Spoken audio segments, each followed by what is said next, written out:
Hello hello दोस्तों, नमस्कार। मेरा नाम है शिवा और आप लोग देख रहे हैं शिवा सिलेक्शन पॉइंट। दोस्तों, हमारे इस सेशन में आपका तहे दिल से स्वागत है। जैसा कि दोस्तों मैं आपको बता दूं कि मैं जो है जीएस का सेशन लेकर के आया हूं। और दोस्तों मैंने जो है हिंदी और मैथ की क्लास दोनों प्रोवाइड करवा दिया है। तो दोस्तों मैथ की क्लास जो है अभी 2-3 दिन तक डिले रहेगी। तो प्लीज़ दोस्तों आप लोग तब तक जीएस और मैथ की सॉरी दोस्तों हिंदी की प्रैक्टिस करिए। ठीक है। और दोस्तों देखिए, मैं आपको वही जीएस और वही हिंदी का क्वेश्चंस करवाऊंगा जो आपके क्वेश्चन एग्जाम में पूछा जाएगा। ठीक है। देखिए दोस्तों, वही पढ़ाने से अच्छा है, वही बताने से अच्छा है कि जिससे हमें बेनिफिट मिले, जिससे हमें लाभ मिल सके। तो चलिए, मैं जो है आपको एक और बात बता देता हूँ कि दोस्तों आपसे निवेदन है कि आप मेरे चैनल को सब्सक्राइब, लाइक, शेयर और कमेंट कर दीजिएगा। ठीक है। और फीडबैक ज़रूर दीजिएगा, ताकि दोस्तों इससे मेरा जो है मनोबल जो है बढ़ेगा। क्योंकि दोस्तों आप ही लोग हैं जो लाइक, सब्सक्राइब, शेयर और कमेंट के माध्यम से हमें जब बताएंगे तो दोस्तों हमें अच्छा महसूस होगा कि हाँ, हमारा भी वीडियो लोग देख रहे हैं। ठीक है। तो चलिए, तो मैं अपने इस सेशन को लेकर के आगे बढ़ता हूँ। ठीक है। इसमें दोस्तों टोटल 25 क्वेश्चन हैं। और जो है हर एक क्वेश्चन का आपको आंसर देना भी है। और मैं आपको बताऊंगा ही, लेकिन 2 क्वेश्चंस का जो है आपको आंसर देना है।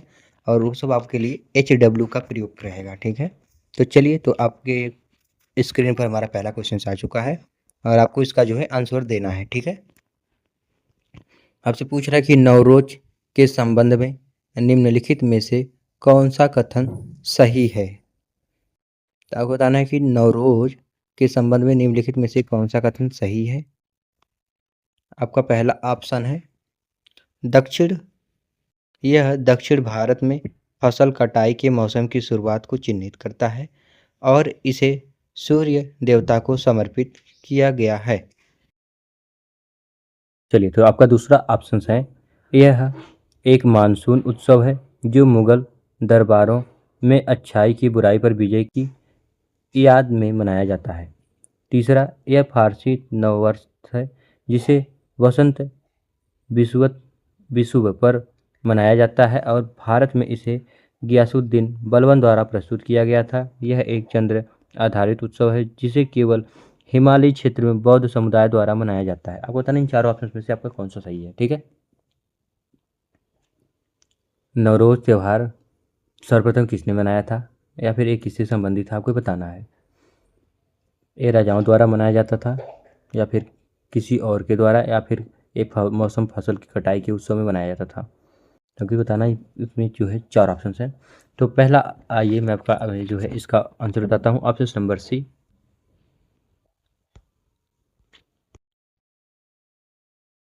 ऑप्शन नंबर सी, यह फारसी नववर्ष है जिसे वसंत विषुव पर मनाया जाता है और भारत में इसे गियासुद्दीन बलबन द्वारा प्रस्तुत किया गया था।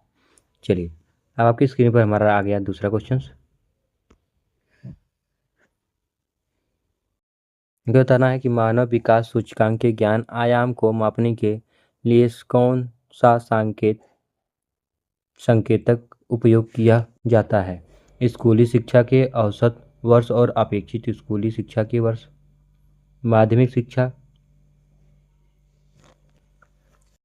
में छात्र शिक्षक का अनुपात, विश्वविद्यालयों और शोध प्रकाशनों की संख्या, वयस्क भारत सॉरी वयस्क साक्षरता दर और प्राथमिक विद्यालय नामांकन। अब बताना इन चारों ऑप्शंस में से कौन सा सही है। मानव विकास सूचकांक के ज्ञान आयाम को मापने के लिए कौन सा सांकेतिक उपयोग किया जाता है। आपके पास 4 ऑप्शन है। चलिए, तो मैं आपको बताता इनका आंसर कौन सा सही है। ऑप्शन नंबर ए, ये बिल्कुल राइट है। अब आपकी स्क्रीन पर हमारा आ गया है तीसरा क्वेश्चन।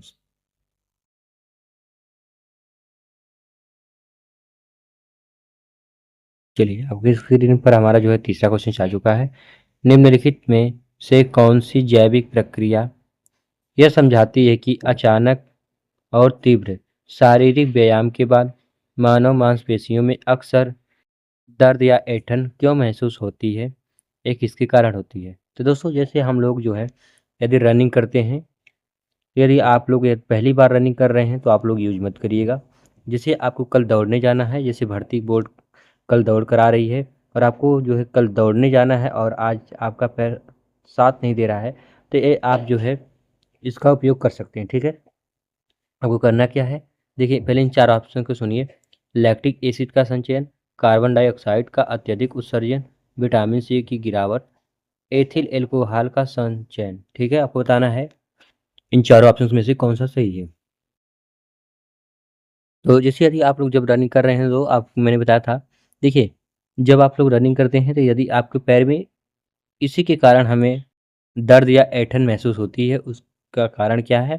तो देखिए आप लोग जाइएगा कहाँ पे, मेडिकल स्टोर पर जाइएगा, बोलिएगा कि मेरे पैर में लैक्टिक एसिड जो है जमा हो गई है और इस कारण मुझे कल दौड़ने जाना है। तो डॉक्टर आपको 10 से 15 रुपये की एक टैबलेट देगा और आप लोग उसे खा सकते हैं, लेकिन दौड़ने से आधे घंटे पहले आपको खानी है, तब वो काम करेगा। ठीक है, तो आपका पैर एकदम बिल्कुल चलेगा। ठीक है, और आपको दर्द भी महसूस नहीं होने देगा, क्योंकि दोस्तों मैं जो है इसे महसूस किया हूँ। ठीक है, और मैं इसका यूज भी किया हूँ, तब मैं आपको बता रहा हूँ।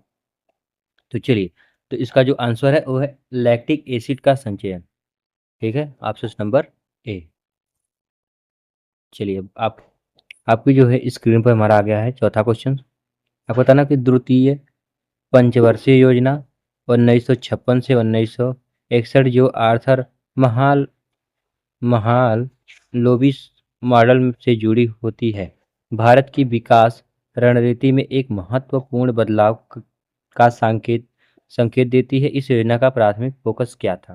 आपको बताना है इस योजना का फोकस क्या था। तो आपके पास चार ऑप्शन हैं। पहला, हरित क्रांति के माध्यम से खाद्यान्न उत्पादन में तत्काल आत्मनिर्भर निर्भरता प्राप्त करना, तीव्र औद्योगिकीकरण विशेष रूप से बुनियादी और भारी उद्योगों के विकास पर जोर देना, अर्थव्यवस्था के कमांडिंग हाइट्स में निजी क्षेत्र की भूमि को अधिकतम करना, एक है निर्यात उन्मुख अर्थव्यवस्था स्थापित करना ताकि वैश्विक व्यापार बाजारों के साथ तेजी से एकीकृत हो सके। आपको बताना इन चारों ऑप्शन में से आपका कौन सा सही है।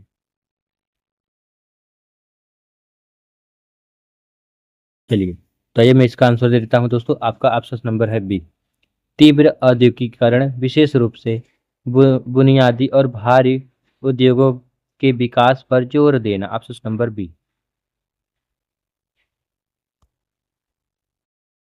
चलिए, हमारा पांचवा क्वेश्चन आपकी स्क्रीन पर आ चुका है। आपको बताना है कि विरोधाभास के सिद्धांत अनुच्छेद 254 से संबंधित में निम्नलिखित कथनों को पढ़ें। चलिए, तो बताना कि कथन है, पहला कथन क्या कह रहा है, यदि राज्य सूची के सूची के विषय किसी विषय पर किसी विषय विषय पर राज्य का कानून समर्थित सूची के किसी विषय पर संघ के कानून से टकराता है तो संघ का कानून प्रभावी होता होगा और राज्य का कानून उस विरोधाभास की सीमा तक अमान्य हो जाएगा। ऑप्शन कथन जो है ऑप्शन दो है, समवर्ती विषय पर राज्य का कानून जो संघ के कानून से टकराता है और फिर भी उस राज्य में प्रभावित रह सकता है यदि उसे राष्ट्रपति की स्वीकृति के लिए आरक्षित किया गया हो और स्वीकृति प्राप्त हो गई हो। तो आपको बताना इन चारों ऑप्शन में से आपको कौन सा ऑप्शन सही है। पहला पहला और दूसरा दोनों, केवल कथन बी सही है, केवल कथन दूसरा सही है, केवल कथन एक सही है, ना तो फर्स्ट ना ही सेकंड, दोनों में से कोई सही नहीं है। आपको बताना इन चारों में से कौन सा सही है।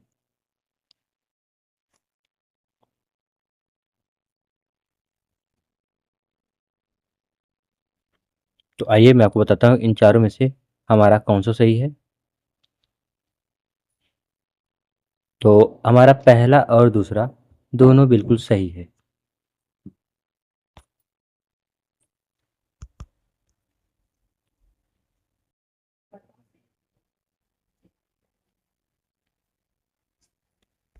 चलिए, तो हम आगे बढ़ते हैं।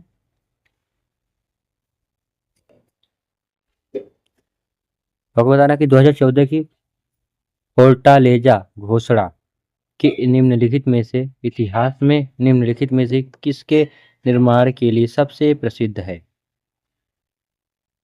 तब बताना है कि BRICS अंतरिक्ष एजेंसी, R5 नामक एक सामान्य BRICS मुद्रा, ब्राजील में एक स्थायी BRI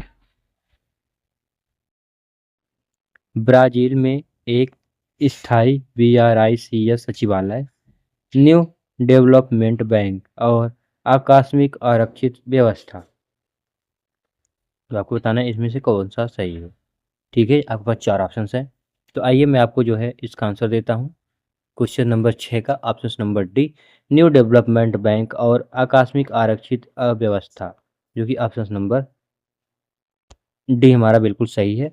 दोस्तों आगे से मैं लैंग्वेज भी बकला मतलब हिंदी इंग्लिश बाईलैंग्वेज क्वेश्चंस लेकर के आऊँगा। ठीक है, आपको बताना रहेगा इन 4 ऑप्शन में से कौन सा सही है। ठीक है, भारत के वर्तमान वर्तमान राष्ट्रपति के संबंध में निम्नलिखित कथनों पर विचार करें। पहला कथन है चंद्रपुरम पोनू सासी सामी। ठीक है, पोनू सामी। CP राधाकृष्णन भारत के राष्ट्रपति हैं जिन्होंने 12वें सितंबर 2025 को पदभार ग्रहण किया। राष्ट्रपति चुनाव के विपरीत उपराष्ट्रपति के लिए निर्वाचन मंडल में संसद के दोनों सदनों के नामांकित सदस्य स्थापित होते हैं, यानी कि शामिल होते हैं, दोनों सदन जो है शामिल होते हैं। उपरोक्त में से कौन सा कथन सही या गलत? आपको बताना है कि पहला, दूसरा, तीसरा, चौथा में से कौन सा सही है। जो कि हमारा क्वेश्चन कौन सा है दोस्तों, 7वां क्वेश्चन होगा। 7वां क्वेश्चन से आपको इसका आंसर देना है। तो चलिए मैं इसका जो है आपको आंसर बता देता हूँ कि इसका आंसर कौन सा सही है। ठीक है, तो इसका ऑप्शन जो है दोनों सही है, ए एंड बी दोनों बिल्कुल सही है। आपको बताना है 8वां नंबर, डॉक्टर भूपेन हजारिका को निम्नलिखित में से किस उपाधि से प्रसिद्ध रूप में जाना जाता है, जो असम की भौगोलिक और में भावना से उनके गहरे संबंध को दर्शाती है। ब्रह्मा का ब्रह्मपुत्र का कवि, असम का कला गुरु, ब्रह्मपुत्र का पुत्र, ब्रह्मपुत्र की आवाज। आपको बताना इन चारों ऑप्शन में से कौन सा सही है। बताना है कि इन चारों ऑप्शन में से कौन सा सही है। डॉक्टर भूपेन हजारिका को निम्नलिखित में से किस उपाधि से प्रसिद्धि प्रसिद्ध रूप से जाना जाता है और जाना जाता है, जो असम की भौगोलिक और भावना से उनके गहरे संबंध को दर्शाती है। तो क्वेश्चन नंबर 8 का कौन सा हमारा सही है। तो क्वेश्चन नंबर 8 का हमारा है पहला, ब्रह्मपुत्र का कवि। ठीक है,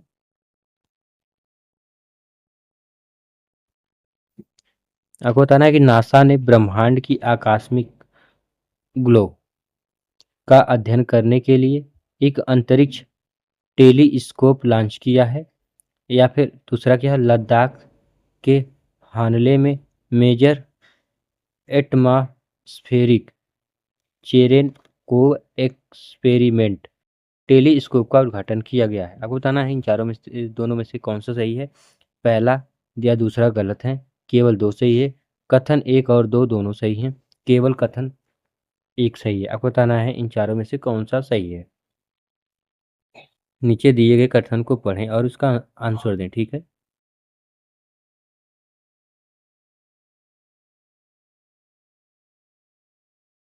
चलिए तो इसका आंसर कौन सा सही है। लद्दाख के हानले में major atmospheric Cherenkov experiment telescope का उद्घाटन किया गया है, जो कि ऑप्शन नंबर 2 हुई, लद्दाख में इसका उद्घाटन किया गया था। दूसरे प्रकार से हम कह सकते हैं एक करंट अफेयर्स का क्वेश्चन है। ठीक है, चलिए ये 10वें क्वेश्चन का आंसर आपको कहाँ देना है, एक कमेंट बॉक्स में, या ये आपका जो है HW का क्वेश्चन है। ठीक है दोस्तों, ये आपका HW है, आप लोग इससे देख लीजिए और जो है आप लोग इसको जो है कमेंट में इसका आंसर दीजिएगा। ठीक है, ये आपका जो है HW है। दोस्तों हमारा पेन अच्छे से चल नहीं रहा है, HW है। ठीक है, चलिए तो अब हम आगे बढ़ते हैं। इसका जो है आपको आंसर देना कहाँ पे है, कमेंट बॉक्स में। चलिए आपको 11वें का आंसर देना है। निम्नलिखित में से कौन सा विकल्प निसार मिशन का सही वर्णन करता है? पहला, अल्ट्रा अल्ट्रावायलेट खगोल विज्ञान के लिए केवल नासा द्वारा संचालित मिशन। बाह्य ग्रहों का पता लगाने के लिए आर्टिकल इमेजिन मिशन। एक संयुक्त इसरो नासा मिशन जो एन बैंड और एन बैंड रडार का उपयोग करता है। फिर एक्स बैंड रडार मानचित्र के लिए केवल इसरो द्वारा संचालित मिशन। आपको बताना है कि इन चारों ऑप्शन में से कौन सा बिल्कुल सही है।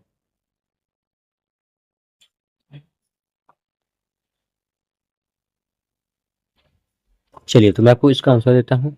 एक संयुक्त इसरो नासा मिशन जो एल बैंड और एल बैंड रडार का उपयोग करता है, ठीक है, जो कि ऑप्शन नंबर बिल्कुल सी हमारा बिल्कुल राइट है। निम्नलिखित में से कौन सा 1991 की नई आर्थिक नीति के अंतर्गत उदारीकरण का एक प्राथमिक उद्देश्य था? पहला, घरेलू उद्योग की शिक्षा के लिए आयात पर अधिकतम सीमा शुल्क बढ़ाना। उन उद्योगों की सूची का विस्तार करना जो केवल सार्वजनिक क्षेत्र के लिए आरक्षित हैं। बड़े व्यापारिक घरानों के विस्तार को रोकने के लिए एमआरटीपी अधिनियम को सुदृढ़ करना। अधिकांश उद्योग के लिए औद्योगिक लाइसेंसिंग को समाप्त करना ताकि निजी प्रवेश को प्रोत्साहित किया जा सके। ठीक है, आपको बताना इन चारों ऑप्शन में से कौन सा ऑप्शन सही है। बिल्कुल, तो निम्नलिखित में से कौन सा 1991 की नई आर्थिक नीति के अंतर्गत उदारीकरण का एक प्राथमिक उद्देश्य था? जो कि ब्राह्मी क्वेश्चंस का आपको आंसर देना है। आइए मैं ब्राह्मी क्वेश्चंस का जो है आपको आंसर देता हूँ। चलिए, तो है पहला आपका लास्ट वाला ऑप्शन नंबर डी सही है बिल्कुल।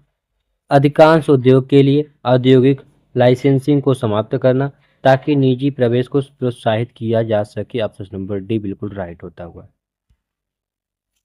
चलिए, आपको बताना है कि 2025 का पुलिंजर पुरस्कार फिक्शन के लिए किसे दिया गया? उस उपन्यास के लिए जो मार्क टर्वेन की के जिम के जीवन की उत्तेजक और व्यंग्यात्मक पुनर्कल्पना प्रस्तुत करता है। आपको बताना इन चार ऑप्शन में से कौन सा सही है। पर्सिवल एवरेस्ट, पॉल लिस्ट, हनार डियाज या फिर कोल्सन व्हाइटेड। आपके पास चार ऑप्शन है और इन चार ऑप्शन का जो है आपको उत्तर देना है। ठीक है,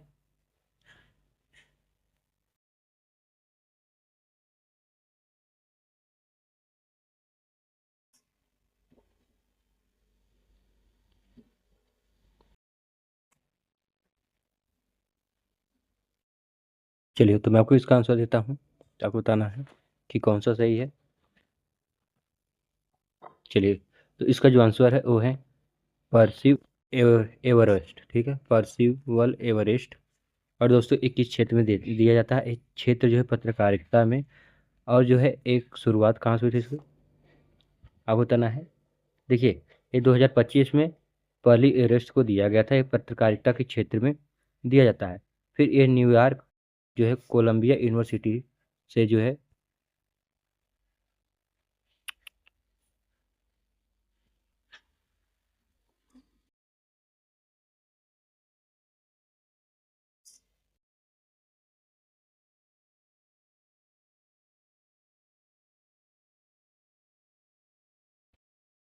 इसी कहाँ दिया जाता है? तो कोलंबिया यूनिवर्सिटी से। ठीक है दोस्तों, तो चलिए हम आगे बढ़ते हैं भाई। अब आपके पास देखिए 14वां क्वेश्चन क्या कह रहा है कि दूसरी अनुसूची, एक अनुसूची से दूसरी अनुसूची को मिलान करना है दोस्तों। तो मैं इसका जो है आपको जो है आंसर इसका बता देता हूँ। ठीक है, तो इसका जो है ऑप्शन नंबर 14 का होगा ऑप्शन नंबर बी। ठीक है, चलिए हम आगे बढ़ते हैं। आपको बताना है कि भारत में डुंगोस की कानूनी सुरक्षा से के संबंध में निम्नलिखित कथनों पर विचार करें।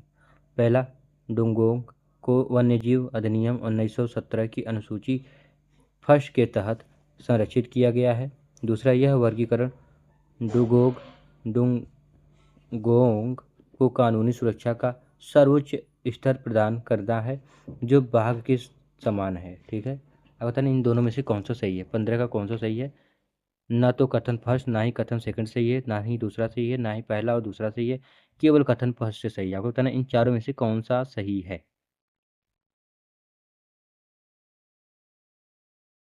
चलिए तो मैं इसका आंसर देता हूँ दोस्तों।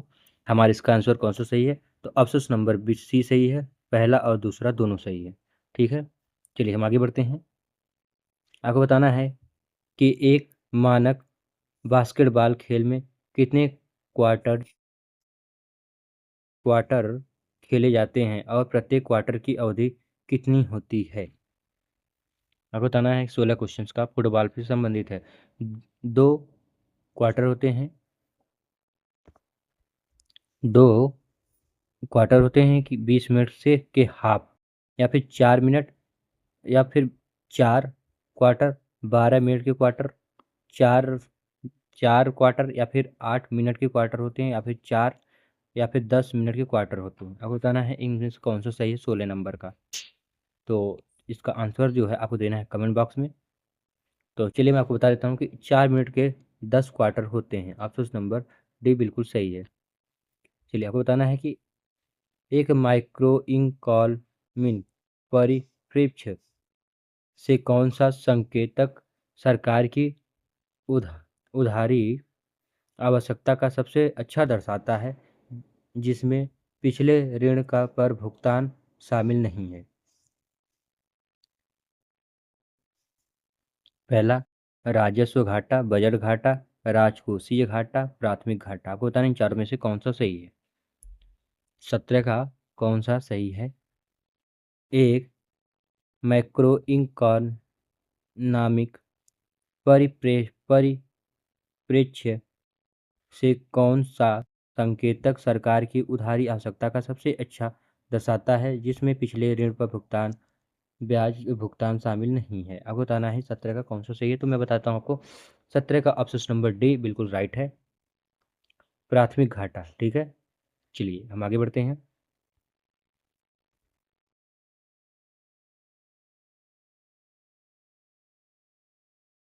निम्नलिखित कथन को पढ़िए।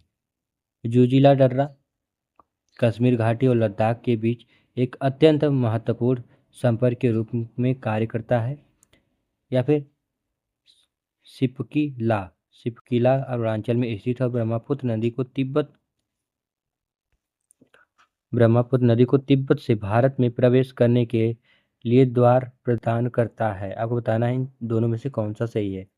पहला सही है, दूसरा, तीसरा, चौथा, इन चारों में से कौन सा सही है। 18 नंबर का बताना है आपको।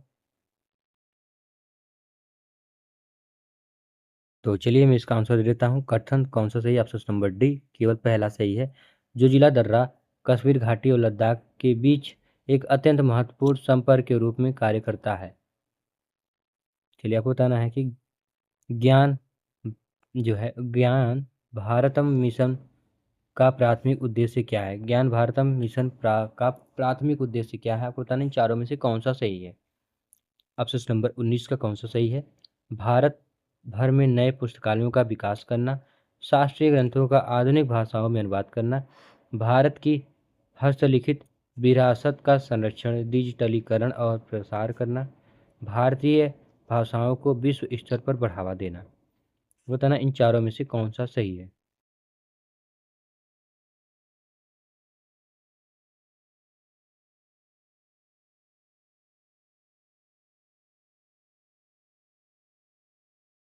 चलिए तो मैं इसका आंसर देता हूँ 19 का कौन सा सही। भारत की हस्तलिखित विरासत का संरक्षण, डिजिटलीकरण और प्रसार करना। ठीक है, ऑप्शन नंबर सी।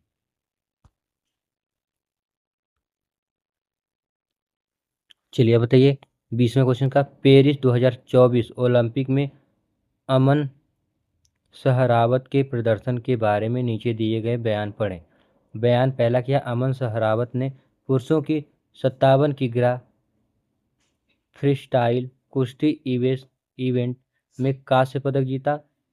इस जीत के साथ वह भारत के अब तक के सबसे कम उम्र के व्यक्तिगत ओलंपिक पदक जीतने वाले बन गए हैं। आपको बताना है इन दोनों में से कौन सा सही है।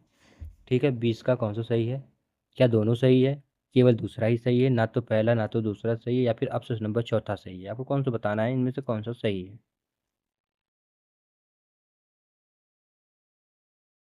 आपको बताना है इन चारों ऑप्शन में से कौन सा सही है।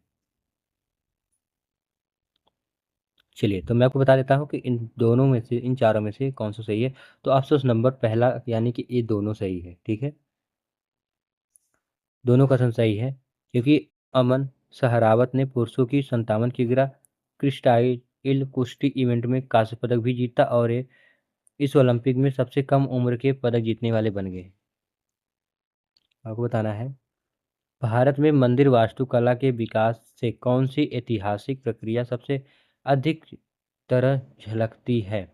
आपको बताना है कि इनमें से कौन सा सही है। ठीक है, देसी कला का ह्रास, धर्म और क्षेत्रीय शैलियों की निरंतर क्रिया, विदेशी वास्तुकला का अभूतप्रभुत्व,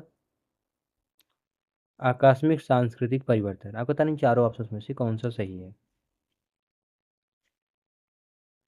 पहला है देसी कला का ह्रास, धर्म और क्षेत्रीय शैलियों की निरंतर निरंतर अंतःक्रिया, विदेशी वास्तुकला का प्रभुत्व, आकस्मिक सांस्कृतिक परिवर्तन। अब बताएं इन चारों में से कौन सा सही है।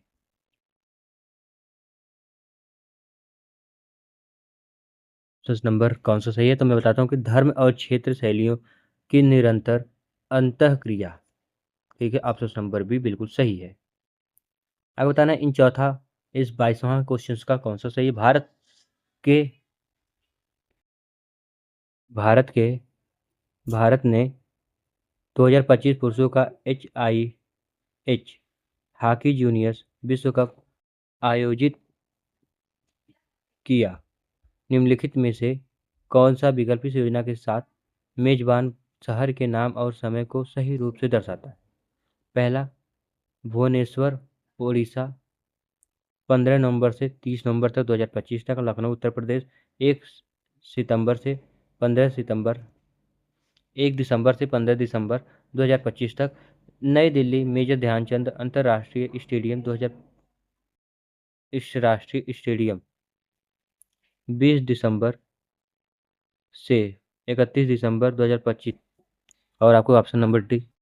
चलिए, तो आपको बताना है कि चेन्नई और मदुरई तमिलनाडु, 28 नवंबर से 10 दिसंबर 2025 तक। इनमें कौन सा सही है? पास जो आपके पास जो है चार ऑप्शन हैं, इन चारों ऑप्शन का जो है सही आंसर देना है। चलिए, तो मैं आपको बता देता हूँ कि चेन्नई और मदुरई तमिलनाडु 28 नवंबर से 10 दिसंबर 2025 तक, जो कि ऑप्शन नंबर डी बिल्कुल राइट है।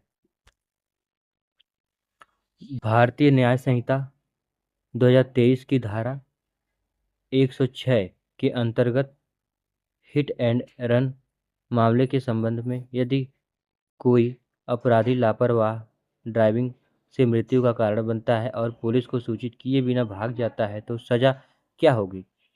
आपको बताना है आजीवन कारावास, 10 वर्ष तक कारावास और जुर्माना भी, 7 वर्ष का कारावास और जुर्माना, 5 वर्ष तक का कारावास और जुर्माना। ठीक है, आपको बताना है इस 23 क्वेश्चंस का कौन सा आंसर है। तो दोस्तों मैं आपको बता देता हूँ, इसका आंसर होगा 10 वर्ष तक कारावास और जुर्माना। ऑप्शन नंबर बी बिल्कुल राइट होता हुआ। चलिए, तो निम्नलिखित में से कौन सा खनिज और भारत में उसका प्रमुख राज्य सही रूप से उत्पादक राज्य सही रूप से मेल खाता है? ऑप्शन नंबर कौन सा सही है बिल्कुल बताइएगा आप लोग। चूना पत्थर झारखंड, तांबा उत्तर प्रदेश, अभ्रक राजस्थान, बॉक्साइट उड़ीसा। इन चारों में से कौन कहाँ पाया जाता है आपको बताना है। कौन सा मेल खाता है और कौन सा मेल नहीं खाता है।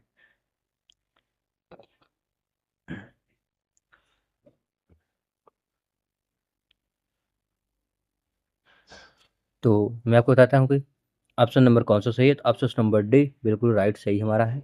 जो बॉक्साइड है वो उड़ीसा में प्राप्त होता है, बाकी ये तीनों बिल्कुल गलत हैं। ठीक है, चलिए, ये 25वां क्वेश्चन है। अब आपको जो है इसको जो है HW के रूप में कार्य करना है। आपको बताना है कि EHW में जो है आपको आंसर देना है कहाँ पे, कमेंट बॉक्स में, ठीक है। तो निम्नलिखित में से कौन सा अलाउद्दीन खिलजी के बाजार नियंत्रण नियमों का प्राथमिक उद्देश्य था। तो चलिए दोस्तों, तो आपको हमारा इस सेशन अच्छा लगा हो तो प्लीज़ आपसे अनुरोध है कि हमारे इस चैनल पर अपना प्यार आशीर्वाद बनाए रखिएगा और आप लोग हमारे इस चैनल को लाइक सब्सक्राइब शेयर बिल्कुल करिएगा। और दोस्तों, हमारे वीडियो को फीडबैक देने की कोशिश ज़रूर करिएगा, हमारा वीडियो कैसा रहा, क्योंकि दोस्तों आप ही लोगों के सहयोग से हमारे इस वीडियो को या अन्य किसी और वीडियो को क्वालिटी मिल सकती है। कैसे मिल सकती है, तो ये आप लोग ही बता सकते हैं कि हमें क्या सुधार करना चाहिए, ठीक है दोस्तों। तो चलिए फिर मिलते हैं एक अगले वीडियो में दोस्तों, तब तक के लिए दोस्तों बाय बाय।